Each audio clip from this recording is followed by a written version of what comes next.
நாம ஜெபிக்கும் போது என்ன நடக்குது? நாம ஜெபிக்கும் போது பரலோகத்தில் என்ன நடக்குது? பூமியில் என்ன நடக்குது? நம்ம ஒருவேளை நமக்காக ஜெபிக்கலாம், எனக்காக, உங்களுக்காக நீங்க ஜெபிக்கலாம், பிறருக்காக ஜெபிக்கலாம். ஜெபிக்கிறவர்களுக்காக என்ன நடக்குது? எனக்கு ஒரு மனுஷன், ஒரு மனுஷி, ஒரு சக்தி, ஒரு தடை ஒன்று பண்ணுது. உங்க வாழ்க்கையில யாரோ ஒருத்தங்க, ஏதோ ஒரு சக்தி உங்களுடைய ஆசீர்வாதத்தை தடுத்து நிறுத்துது, உங்களுக்கு தீமை செய்து. அவங்களுக்கு என்ன இந்த ஜெபம் செய்யுது? 4 காரியங்கள். 1, பரலோகத்தில் என்ன அசைவு உண்டாகுது. 2, பூமியில என்ன காரியத்தை நிறைவேற்றுறது. 3வது, என் வாழ்க்கையில், உங்க வாழ்க்கையில் எப்படி ஆசீர்வாத விடுதலை உண்டாகுது. 4வது, நமக்கு எதிர்த்து நிற்கிற சக்தி எப்படி தோற்று போகுது. ஹல்லேலூயா. 4 காரியங்கள். இந்த 4 காரியங்களையும் எளிமையாக, சிறப்பாக, ஆழமான சத்தியத்தோட பார்க்கணும்னா அப்போஸ்தலர் 12ஆம் அதிகாரம். பேதுருவை சிறைச்சாலையில் வச்சிருக்காங்க. கொஞ்ச நாள் கழிச்சு பேதுரு கொல்வதற்காக சிறைச்சாலை வச்சிருக்காங்க. வேதம் சொல்லுது, சபை மக்கள் ஒரு வீட்டில் இருந்து பேதுருக்காக மிகுந்த வைராக்கியத்தோட, பாரத்தோட, ஊக்கத்தோட ஜெபிக்கிறாங்க. என்ன நடக்குது? பரலோகத்துக்கு அது ஜெபம் செல்கிறது. கர்த்தர் இந்த ஜெபத்தை கேட்கிறார். கர்த்தர் தேவ தூதனுக்கு கட்டளை கொடுக்கிறார், போ, என்னுடைய அருமை தாசன், என்னுடைய ஊழியக்காரனை விடுதலை செய். கட்டளை பிறக்குது. தேவதூதன் வருகிறான். பேதுருவோ ஒரு பெரிய பிரம்மாண்டமான பாதுகாப்புடைய சிறைச்சாலையில் இருக்காரு. வேதத்தை வாசி பார்த்தோம்னா எப்படிப்பட்ட ஒரு சிறைச்சாலை என்பதை புரிஞ்சுக்கலாம். சிறைச்சாலை அறைக்குள்ள இருக்காரு, 2 கையில விலங்கு, மறுபக்கம் 2 சேவகர் சிறைச்சாலை அறைக்குள்ள இருக்காங்க. சிறைச்சாலைக்கு வெளியாப்புல 2 பேர் இருக்காங்க. பலவிதமான காவல்கள் இருக்குது. தேவதூதன் நேர அறைக்கு வருகிறான்.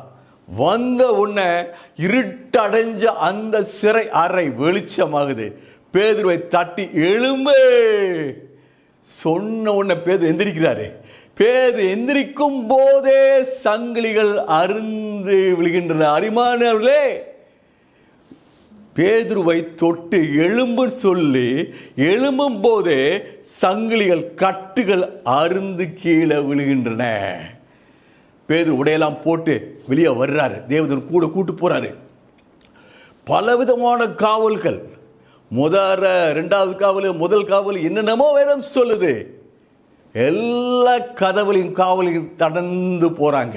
கடைசியில் ஊருக்கு போற இடத்துல பெரிய இரும்பு கதவு, வேதம் சொல்லுது, அந்த கதவு தானாய் திறந்தது. பேதுரு நேர போறாரு. யார் வீட்டில் ஜெபம் ஏற்கப்பட்டுச்சோ அவங்கள்ட்ட போய், ஐயா, அம்மா, சகோதரனே, சகோதரியே, உங்க ஜெபத்துக்கு நன்றி. உங்க ஜெபத்தை கர்த்தர் கேட்டு என்னை விடுதலை ஆக்கினார். ஜெபம் செய்த போது முதல் காரியம், பரலோகத்துக்கு சென்று பரலோகத்திலிருந்து கட்டளை, வல்லமை பிறந்தது. 2, பூமியிலே பேதுருவுக்கு விடுதலை. அன்பானவர்களே, கடைசியில் பார்த்தோம்னா பேதுரு சந்தோஷமாக விடுதலையாகி போயிட்டாரு. ஆனால் பேதுருவை யாரு சிறைச்சாலை அடைச்சி வச்சாங்களோ, ஏரோது ராஜா, அந்த ராஜா அதே வேத பகுதியின் கடைசி பகுதி சொல்லுது, புழு புழுத்து மறித்து போனா. உங்க ஜபம், ஏன் ஜபத்துக்கு அவ்வளவு வல்லமை.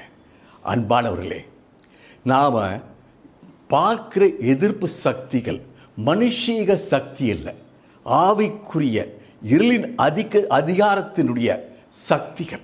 ஆகவே நானும் நீங்களும் என்னுடைய சுய பலத்தில், மனுஷீக பலத்தில் நான் எதிர்த்து நிற்க முடியாது. நானும் நீங்கள் எடுக்க வேண்டியது ஜெபம் என்ற ஆவிக்குரிய கருவி. இந்த ஜெபம் என்ற ஆவிக்குரிய எதிர்த்து நிற்க எந்த வல்லமையும் கிடையாது. ஹல்லேலூயா. இந்த பகுதியில் பார்க்குறோம், பேதுருக்கு ஒரு சிறையிருப்பு. இன்னைக்கு உலகத்தில் அப்படிப்பட்ட சிறையிருப்பை நம்ம பார்க்குறது கிடையாது. நாம் என்ன பார்க்குறோம்? வருத்தம் என்ற சிறை, கவலை என்ற சிறை, பயம் என்ற ஒரு சிறை, கடன் தொல்லை என்ற ஒரு சிறை, சுகவீனம் என்ற ஒரு சிறை. இந்த சிறை இருப்புனால நாம் செயல்பட முடியாமல் இருக்கோம். நாம் ஜெபித்தோம்னா விடுதலை. ஹல்லேலூயா. இந்த பகுதியின் துவக்கத்தில் பார்த்தோம்னா, ஏரோது பேதுரை பிடித்து சிறைச்சாலை போடுவதற்கு முன்பாக யாக்கோபை சிறைச்சாலையில் போட்டு கொன்று போட்டான். யாக்கோபு தன் உயிரை இழந்தான், பேதுருவோ விடுதலை பெற்றான். என்ன வித்தியாசம்? ஜெபம். யாக்கோபுடைய சிறையிருப்பின் மத்தியில் ஒருவேளை சபை ஜெபிக்காமல் இருந்திருக்கலாம். ஆனால் இப்போ உஷாராயிட்டாங்க, பேதுருவா ஜெபிக்கிறாங்க, விடுதலை. அதான் டிஃப்ரென்ஸ்.